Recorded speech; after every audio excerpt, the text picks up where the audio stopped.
Amélioration de la fourniture du pays en produits pétroliers. Le ministre Moussa Alassane Diallo en concertation avec le secteur privé à la Chambre de commerce et d'industrie du Mali. Face à la pénurie qui sévit actuellement, le gouvernement est déjà à pied d'œuvre pour apporter des solutions concrètes suivant 3 axes. Assurer la continuité de l'approvisionnement du pays en produits pétroliers, assurer et gérer la coordination avec tous les importateurs ainsi que les distributeurs afin de garantir le contrôle des prix ainsi que la qualité de l'approvisionnement des produits sur l'ensemble du territoire national. Un autre facteur qui enlise cette crise, c'est la spéculation sur les prix et la rétention des produits pétroliers constatée sur le terrain par les services techniques du département. C'est dans cette dynamique que le ministre a bien voulu tenir une rencontre d'information en vue d'échanger sur l'état d'approvisionnement du pays en produits pétroliers et le transit, mais aussi et surtout d'interpeller les responsables de la Chambre de commerce et d'industrie du Mali afin qu'ils sensibilisent les opérateurs d'hydrocarbures. En plaçant cette crise dans son contexte, le ministre a d'abord tenu à rassurer les opérateurs économiques de l'engagement des plus hautes autorités à apporter des réponses appropriées à cette situation.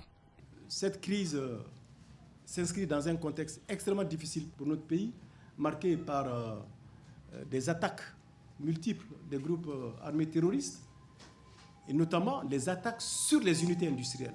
Je pense qu'il faut bien comprendre les enjeux et les défis auxquels le pays est confronté. Aujourd'hui, les groupes armés terroristes ont l'intime conviction, après le défilé du 22 septembre 2025, qu'ils n'auront jamais raison sur l'armée. Ils ont changé donc de stratégie pour s'attaquer à notre outil de production. C'est ça qu'on appelle la guerre économique. En s'attaquant à nos unités de production, on a eu 3 attaques d'usines au niveau de Bafoulavé, 2 attaques au niveau de Soukala et Nsoukala, et les attaques continuent. Donc, en s'attaquant à nos unités de production, les groupes terroristes cherchent donc à réduire notre capacité de production. Si on réduit notre capacité de production, cela va se traduire donc par des pénuries, n'est-ce pas, de produits de première nécessité sur le marché, mais aussi et surtout avec la conséquence que cela va créer une inflation, ce qu'on appelle communément la vie chère, toute chose qui va donc impacter les populations.